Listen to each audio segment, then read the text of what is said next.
ইউনূস সরকারকে মোক্ষম চাল বাংলাদেশে ইউনূস সরকারকে মোক্ষম চাল বিএনপির। বাংলাদেশে আগে ভোট পরে সংস্কার দাবি বিএনপির।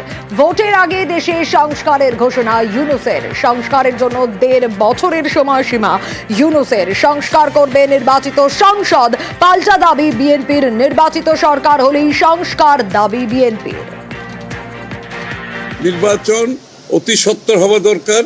একটি নির্বাচিত সরকার যত তাড়াতাড়ি ক্ষমতায় আসবে, যে বাংলাদেশের বর্তমান অর্থনৈতিক, সামাজিক, রাজনৈতিক এবং বৈদেশিক যে বিষয়গুলো আজকে আমরা সম্মুখীন হচ্ছি, সেগুলো একটা নির্বাচিত সরকারের পক্ষে দ্রুত সমাধান দেওয়া সম্ভব। সেটা একটি সংসদ সরকারের মাধ্যমে আমাদের এই কাজগুলো করতে হবে। সংস্কার করতে হবে সংসদে। ঘরে বাইরে একেবারে সাঁড়াশি চাপে ইউনূস সরকার। পদ্মাপাড়ে সংখ্যালঘুদের উপর নির্বিচার নির্যাতনের জের। শান্তি ফেরাতে আমেরিকার কড়া বার্তার পর এবার বাংলাদেশের রাষ্ট্রসংঘে টিম। চট্টগ্রামে পরিস্থিতি সরেজমিনের পর কথা আক্রান্তদের সঙ্গেও।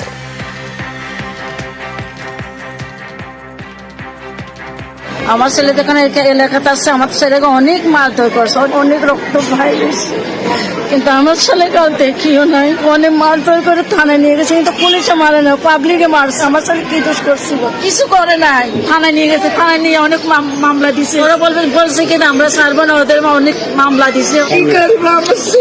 আমার নাতি কিন্তু ঘরে তুলে নিয়ে গেছে। আমার ছেলে ছিল, আমি তো দেখতে পাচ্ছি না। বাংলাদেশ কি করে বিরাট করে আমাদেরকে চালাই। আমার ছেলেকে নিয়ে গেছে, কি